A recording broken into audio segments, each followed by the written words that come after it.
సంసారము సంపాదన కాదురా, సంసారము సంపాదన కాదు, సమాజానికి ఏదైనా చెయ్యాలి, మూడోది సమాజం, ఈ సమాజానికి చెయ్యి అనేటువంటి ఒక బోధ నాకు చేశారు. అందులో అప్పటి నుంచి ఆ 2003 నుంచి కూడా ఎక్కువగా ఈ సమాజానికి సేవ చేయాలనే ఉద్దేశంతో ఇక్కడ కార్యక్రమాలు చేయడం జరిగింది. ముఖ్యంగా వారికి తెలియజేసేది ఏంటంటే ఈ మొత్తం ఈ యొక్క మనకటు చిత్తూరు మన నెల్లూరు నుంచి కూడా చాలా వరకు కూడా నేను చూశాను, తిరిగాను చాలా ఊళ్ళు. అందువల్ల మా వీరసేవ లింగాయత్ కమ్యూనిటీ ఏంటంటే చాలా కూడా వెనుకబడి ఉన్నాడు.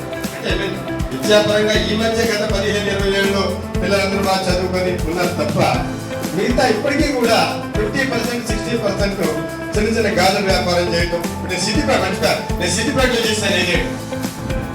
సంక్షేమ మరియు అభివృద్ధి కార్పొరేషన్ అధ్యక్షులుగా, చైర్మన్గా ఇక్కడ రావడం చాలా గర్వకారణం. అందులో మన మహిళ మన దీన్ని మన పొలం నుంచి ఈ స్థాయిలో రావడం, మళ్ళీ గ్రౌండ్లో ఉన్న ప్రతి భక్తుని కలుస్తామనేటువంటి మహా ఉద్దేశము ఉన్నది అంటేనే మనం ఇంకా ముందుకి అభివృద్ధి చెందాలనే నమ్మకం కలుగుతుంది. ముందుగా చెప్తానన్నా, ఎందుకంటే ఇది చాలా చిన్న ప్రేమ ఉంటుంది. నేను ఇంటర్మీడియట్ చదువుతున్న టైంలో 75 సంవత్సరాలు మనకి ఇక్కడ వ్యవసాయ లింగాయత్ అంటే మన కమ్యూనిటీ ఎవరికి తెలియదండి. అది మీకు హైదరాబాద్ సైడ్ అది ఎక్కువగా మైగ్రేట్ ఎక్కున్నారు, కానీ ఇక్కడ ఓన్లీ ఉభయ గోదావరి జిల్లాల్లో అన్నవరంలో ఉండేవారు, కసింకోటలో కొన్ని ఫ్యామిలీస్ ఉండేవి, అలాగే కొత్త వలసలో కొంతమంది ఉండేవారు. ఆల్మోస్ట్ మిగతా అంతా కూడా అన్నవరం దేవత సీతారామరావు ఊరు ఉండేది, గోపాలపట్నం. అక్కడి నుంచి మైగ్రేట్ ఇక్కడ వచ్చేసారు తప్ప వేరే కమ్యూనిటీలు ఎవరు మనకి మన పొలం అంటే ఎవరికి తెలియదు.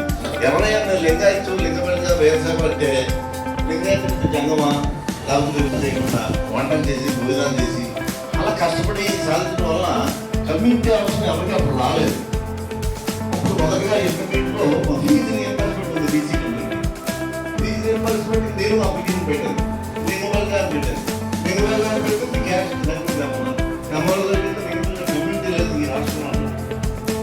అప్పుడు మా నాన్నగారు ఇక్కడి నుంచి కోరబాబు గారు పెట్టబాబు గారిని ఒక 5 రాళ్ళు నడుము కట్టి అప్పట్లో చదువుకునే వాళ్ళు తక్కువ, ఉద్యోగం చేసిన కూడా పనులు కేంద్రంలో వెళ్ళారు, ఎంపికలు చేశారు. దాంట్లో ఆయన దీంతో కొంతమంది పెద్దలు కలిసి ఈ ఊళ్ళో అయితే ఈ క్రమంలో బీసీ చేశారు. కానీ అది పార్టీ చేయాలి అది గట్టిగా ప్రయత్నం చేస్తారని వచ్చింది. ఎందుకంటే మీకు హైదరాబాద్ చాలా బలంగా వ్యవసాయం జగద్గురువులకి ప్రణామం చేస్తూ ఈ సభను ప్రారంభం చేస్తున్నాం. ఎందుకంటే వీరశైవులు ముఖ్యంగా మన జగద్గురువులు వీలే అని అందరికీ తెలిసిన విషయం. మొట్టమొదటిసారిగా ఉప్పలగుంట నాగేశ్వరరావు గారు నాకు మెసేజ్ పెట్టారు. దాన్ని ఫాలోఅప్ చేసి వీళ్ళందరికీ తక్కువ టైంలో గ్యాదర్ చేయడం కొంచెం కష్టమైంది. దీని తర్వాత అమలాపురంలో ప్రోగ్రాంలో చాలా మంది అక్కడ ఫంక్షన్కి వెళ్ళిపోయారు మన వాళ్ళు. దీనివల్ల ఇక్కడ ఉన్న వాళ్ళు కూడా తక్కువ రావడం జరిగింది. తక్కువ టైంలో అంటే ఇంతకుముందు 2-3 చైర్మన్లు వచ్చారు మన లింగాయత్ కార్పొరేషన్కి. అంటే మొట్టమొదటి చంద్రబాబు నాయుడు గారు వేశారు, తర్వాత జగన్ వేసాడు, జగన్ తర్వాత మళ్ళీ చంద్రబాబు నాయుడు గారు వేశారు. వాళ్ళిద్దరూ కూడా వ్యవసాయ లింగాయతులు ఎక్కడున్నారో కూడా తెలియని పరిస్థితిలో వాళ్ళు ఉన్నారు. కానీ ఈ రోజు మనకు ఇచ్చినటువంటి చైర్మన్ గారు మనల్ని నిలుపుకుంటూ మన ఓట్లు తిరుగుతున్నారు. ఇది విచిత్రమైన విషయం. అందరూ ఎక్కడున్నారో తెలియదు. ఏంటంటే చాలాసార్లు నేను కాంటాక్ట్ చేశాను ఆ చైర్మన్తో. అయ్యా మీ ఊరు వస్తున్నాడు సార్, కాపురాలు చదవని చేసినటువంటి ఒక ఆయన వచ్చాడు. ఆయన ఫోన్ చేస్తే సార్ కాకినాడ పిక్నిక్ వస్తానంటే అన్నాడు. గోల్డ్ మెమోరియల్ తయారు చేయొచ్చు. తీరా చూస్తే నాదేదో పేరు ఉందని మానేశాడు. అంటే అప్సెట్ అవ్వకుండా ప్రోగ్రామ్ ఇచ్చిన తర్వాత మనల్ని వెతుక్కుంటూ వచ్చినటువంటి చైర్మన్ గారికి మన వ్యవసాయ తరఫున అన్ని ధన్యవాదాలు. ఇప్పుడు రేణుగారు చెప్పారు, ఏదైనా ఈ చైర్మన్ గా ఉన్నారు కాబట్టి అందులో ఫలాలు ఉండాలంటే ఏం చేయాలి? ఈ ఫలాలు ఉండాలంటే ముఖ్యంగా మొదట దీనికి బోర్డ్ ఆఫ్ డైరెక్టర్స్ ఉంటారు. మన ప్రాంతాల్లో డైరెక్టర్ కేటాయించినట్టుగా అయితే మన వాళ్ళందరికీ ఏ ఫలం ఉండాలి, ఏం చేయాలనేటువంటిది ఒక విషయం అర్థం అవుతుంది. దీని గురించి మటుకు మేడం గారికి సవినయంగా తెలియజేస్తాను. మన ప్రాంతానికి అంటే నాకే ఇచ్చి మన ఊర్లో ఇచ్చిందని కాదు. అనకాపల్లి, విజయనగరం, శ్రీకాకుళం, కాకినాడ ఈ 4 జిల్లాల్లో డైరెక్ట్ పెట్టిన మనకి చాలా హ్యాపీ ఫీల్ అవుతాం. ఇందులో సెలెక్ట్ చేసుకొని అంటే మేడం గారు రికమెండ్ చేయొచ్చు. స్థానిక ఎమ్మెల్యే కూడా మనకు లెటర్ ఇవ్వాలి. స్థానిక ఎమ్మెల్యే లెటర్ ఎవరైతే లెటర్ తీసుకొని తిరిగి పంపుతారో వాళ్ళకి తప్పకుండా అందులో అవకాశం వచ్చే ఛాన్స్ ఉంది. నెక్స్ట్ స్టేట్ కమిటీ ఒకటి చాలా సంవత్సరాల నుంచి మరుగున పడిపోయింది. మేడం గారు చొరవ తీసుకొని అన్ని ప్రాంతాలని విజయవాడ ఒకసారి మీటింగ్ పెట్టి ఏదైనా ఒక కమ్యూనిటీ అభివృద్ధి చెందాలంటే నాయకత్వం చాలా అవసరం. అటువంటి నాయకత్వం దృఢమైన ఆలోచనల్ని, వారి యొక్క దిశానిర్దేశాన్ని మనకు తెలియజేసి మన ముందుండి నడిపించాలి. మరి అటువంటి నాయకత్వం, సేవా దృక్పథం ఉన్నటువంటి చైర్మన్ గారు ఈరోజు మనందరినీ కలవడానికి ఇక్కడికి వచ్చారు. కాబట్టి వారికి మా అందరి తరపు నుంచి థ్యాంక్ యూ వెరీ మచ్. అలాగే రెస్పెక్టెడ్ మేడం,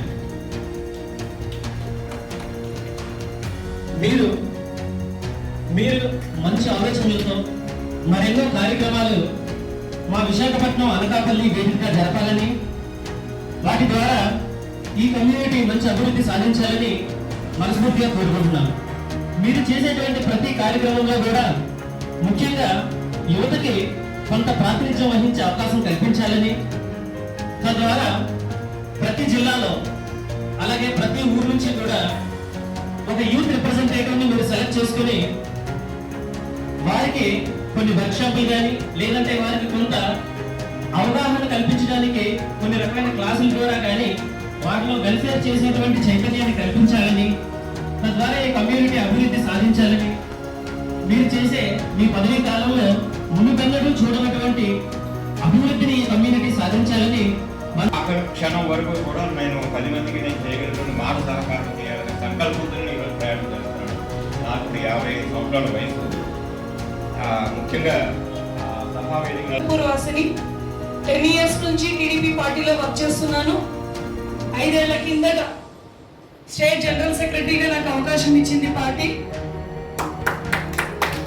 అప్పటి నుంచి గడిచిన 5 ఏళ్లలో 10 ఏళ్ల నుంచి వర్క్ చేసిన ముందుగా నాకు దైవ సమానులైనటువంటి ఆంధ్ర రాష్ట్ర ముఖ్యమంత్రి వర్యులు గౌరవనీయులు శ్రీ నారా చంద్రబాబు నాయుడు గారికి, ఐటీ శాఖ మంత్రి వర్యులు లోకేష్ గారికి ప్రత్యేక కృతజ్ఞతలు తెలియజేస్తున్నాను.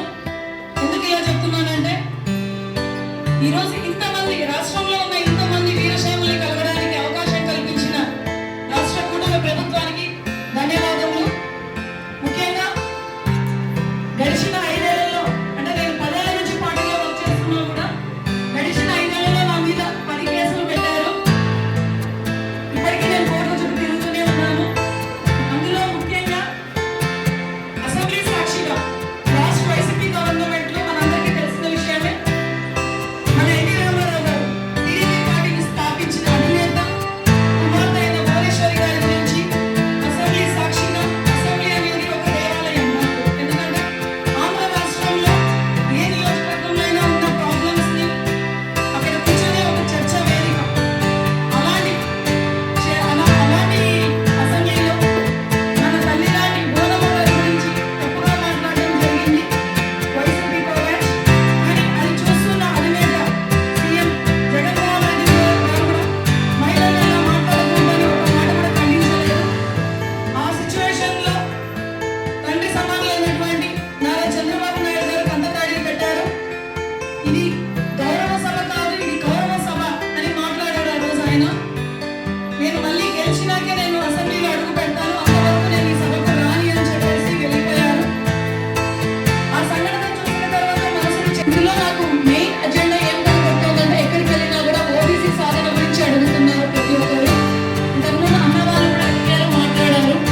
ఓబీసీ సాధన అనేది అంత ఈజీ ప్రాసెస్ కాదండి. ఒక భారతదేశంలో ఇప్పుడు అన్న చెప్పినట్టు 8 lakhs లోపల ఇదంతా ఆయన చెప్పిన ఫిగర్ అంతా కరెక్టే. బట్ ఇందులో ఇంకొక లెసన్ ఏంటంటే 3 రాష్ట్రాల నుంచి ఆమోదం ఫస్ట్ అసెంబ్లీలో రావాలి, పార్లమెంట్ కాదు. అసెంబ్లీలో మనకి ఫస్ట్ ఆమోదం రావాలి. ఆల్రెడీ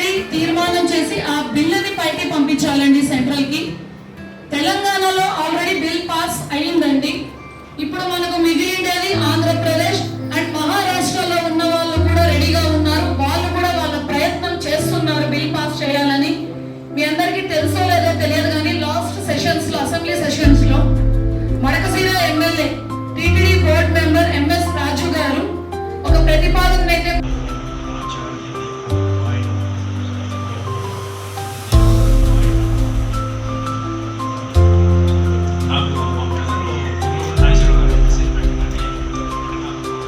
విశాఖపట్నంలో ఎవరు సూపర్దారిగా ఉన్నది ఒక మనకి కస్తూరి సత్యబాబు గారు. నాకు ఆయనే ఇంకా ఆయన దెబ్బతింగ్ ఎవరు లేరు.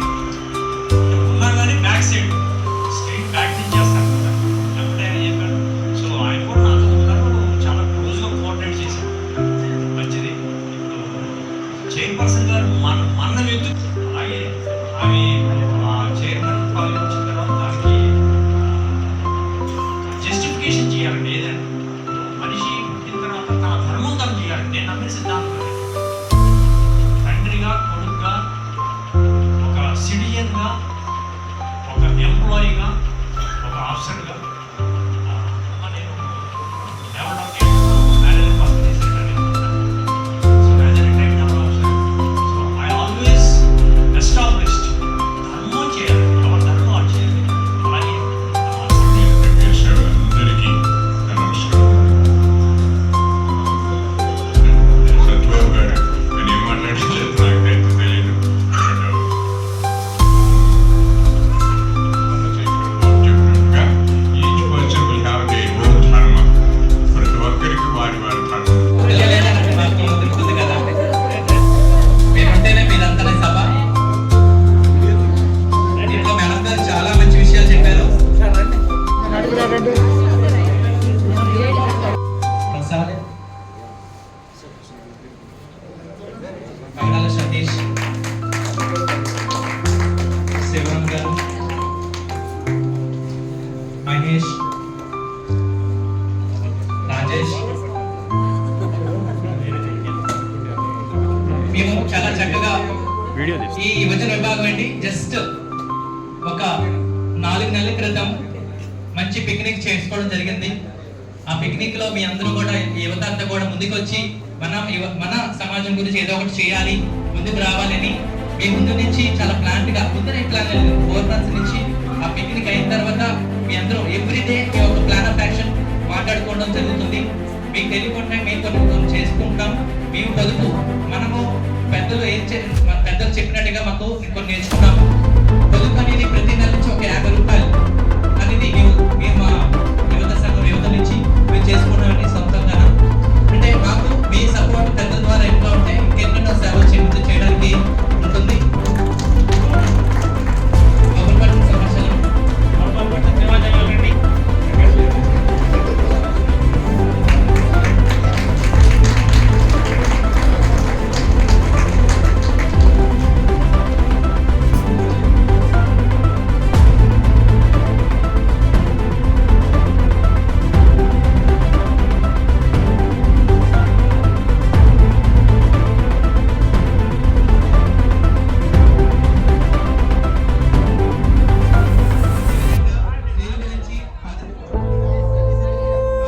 పథకం గురించి ఎంతో చక్కగా వివరించారు.